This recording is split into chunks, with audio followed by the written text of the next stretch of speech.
నేను మనిషిని, I'm a human being, నేను చేయలేను ఆ పని.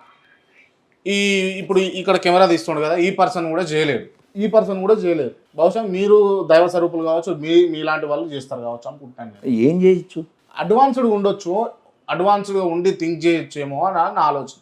కాదు నాయన, ఈ పోలికి దేనికి పోల్చానో నీకు అర్థం కాలేదు కదా. A biggest joke of the world అన్ననే చెప్పలేదు నేను. అదేంటి తెలుసా? అతను నీ కొరకై, నీ పాపం కొరకై ముందే చనిపోయాను అన్న జోక్ కోసం చెప్పా. ఇప్పుడు నువ్వు పుట్టి తర్వాత పాపాలు చేస్తావు, అందుకని ముందే ఆయన చచ్చిపోయాడు. అది ఎలా సింక్ అవుతుంది? నువ్వు పుట్టకుండా ఉండు, వీడు పుట్టించడం ఎందుకు? నీ పేరేంటి? నా పేరు క్రాంతి. నిన్ను హూ ఆర్ యూ అంటే ఏమని చెప్తావు నాన్న? హ్యూమన్ బీయింగ్, అంతే కదా ఆన్సర్. బైబిల్ ఏం చెప్తుంది? నువ్వెవరంటే నువ్వు పాపివి according to the Bible. Radha Manohar Das garu Yesu ప్రభు ఎప్పుడో చనిపోతే పుట్టబోయే వాళ్ళకి పాపక్షమాపణ ఏంటి, ఇది ఒక ఇంటర్నేషనల్ జోక్ అని ఆయన చెప్తూ ఉన్నాడు. నిజానికి రాధా మనోహర్ దాస్ గారే ఒక ఇంటర్నేషనల్ జోకర్.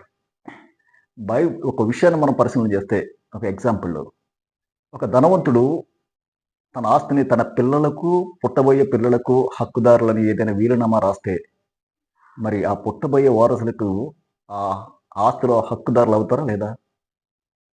కాబట్టి మరి మానవుడు ఒక్కసారే పుడతాడు, ఒకసారే మరణిస్తాడు.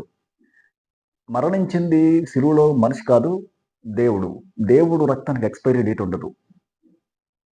ఆయన ఏ కాలంలో ఉన్న ప్రజలైనా రక్షించగలడు.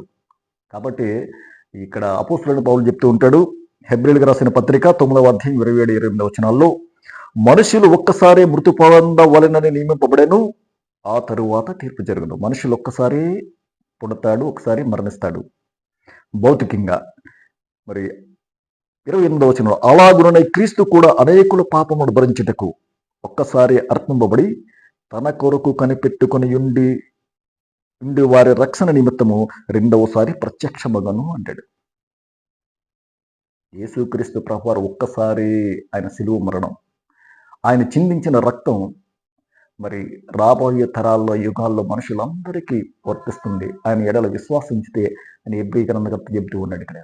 కాబట్టి మరి దేవుడు రక్తానికి ఎక్స్పైరీ డేట్ ఉండదు. ఆయన ఏ కాలంలో ప్రజలనైనా రక్షించగలడు.